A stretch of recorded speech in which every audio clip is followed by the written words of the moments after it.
வணக்கம். சிவசிவ என்கிலார் தீவினையாளார் சிவசிவ என்றிடத் தீவினை மாளும் சிவசிவ என்றிடத் தேவரும் ஆவார் சிவசிவ என சிவகதி தானே. அனைவருக்கும் வணக்கம். இது உங்கள் பரம்பொருள் ஜோதிடம் சேனல். வணக்கம். இந்த ஆண்டு நிகழும் முக்கிய ஜோதிட நிகழ்வுகளில் ஒன்று குரு பகவானின் பெயர்ச்சி ஆகும்.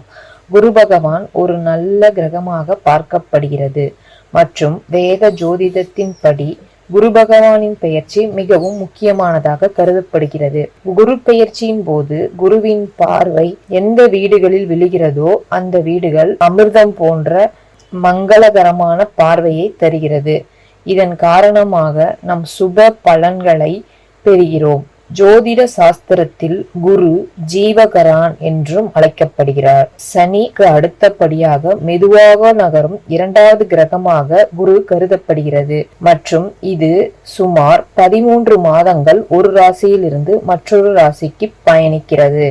கடந்த ஆண்டு ஏப்ரல் 22, 2023 அன்று குரு தனது சொந்த ராசியான மீனத்தை விட்டு வெளியேறி தனது நண்பரான செவ்வாயின் ராசியான மேஷத்தில் நுழைந்தது. இப்பொழுது குரு பகவான் 2024 ஆண்டு ரிஷப ராசியிலிருந்து குரு சுக்கிரனின் ராசியில் பெயர்ச்சியாக போகிறார். மே 1, 2024 அன்று மாலை 2:29 மணிக்கு ரிஷப ராசிக்கு பெயர்ச்சிக்கும். அங்கு ஒரு மாதத்திற்கு பிறகு ஜூன் 3, 2024 அன்று அதிகாலை 3:21 மணிக்கு அது அமைப்பில் இருந்து எழுச்சி நிலைக்கு வரும். குரு அஸ்தமனம் செய்யும் காலத்தில் திருமணம் போன்ற சுபகாரியங்கள் நடைபெறாமல் மீண்டும் குரு உதயமாகும் போது இப்பணிகள் மீண்டும் தொடங்கும். குரு அதே ரிஷபராசியில் இருப்பதால் அக்டோபர் 9, 2024 அன்று காலை 11:01 மணிக்கு அதன் வக்ர நிலையை தொடங்கும் மற்றும் இந்த இயக்கம் அடுத்த ஆண்டு பிப்ரவரி 4, 2025 அன்று மதியம் 13:46 வரை தொடங்கும். குரு ஒரு நல்ல மற்றும் வளர்ச்சியை ஏற்படுத்தும் கிரகம் மற்றும் குருவின் பார்வை எந்த வீடுகளின் மீது விழுகிறதோ அதன் நல்ல பார்வையால் அந்த வீடுகளை அவை தொடர்பான பலன்களை அதிகரிக்கிறது. 2024 ஆண்டு குரு பகவான் ரிஷப ராசியில் பெயர்ச்சிப்பது துலாம் ராசிக்கு என்ன மாதிரியான பலன்களை தருகிறது என்று பார்ப்போம். குரு உங்கள் ராசியில் இருந்து 8ஆம் வீட்டில் பயிற்சியாக போகிறார். உங்கள் ராசிக்கு 3ஆம் வீட்டில் அதாவது 6ஆம் வீட்டிற்கு அதிபதியாக இருப்பதால் அவை பலனற்ற கிரகங்கள் மற்றும் சுக்கிரனின் ராசியில் மிகவும் சாதகமாக கருதப்படவில்லை.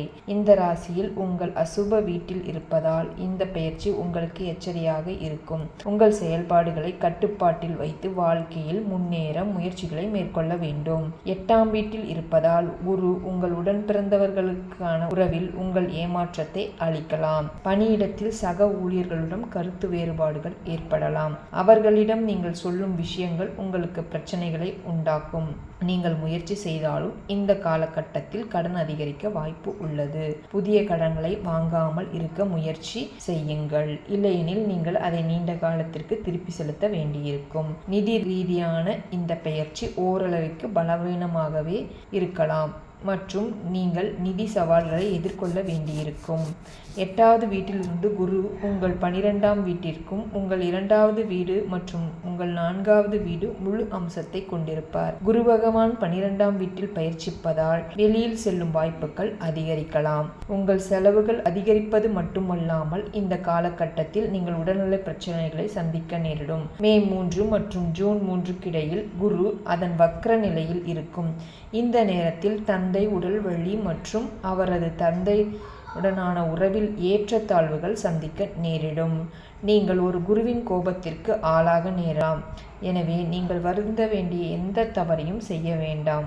அக்டோபர் 9 முதல் 8ஆம் வீட்டில் வக்ர நிலையில் இருக்கிறார். இந்த காலகட்டத்தில் எந்த புதிய முதலீட்டிலிருந்தும் இழப்புகளை பிரதிபலிக்கிறது. இது தவிர நீங்கள் உடல் ரீதியான பிரச்சனைகளை சந்திக்க நேரிடலாம். எனவே கவனமாக இருங்கள் மற்றும் தேவைப்பட்டால் மருத்துவ ஆலோசனையும் பெறவும். நன்றி. வணக்கம்.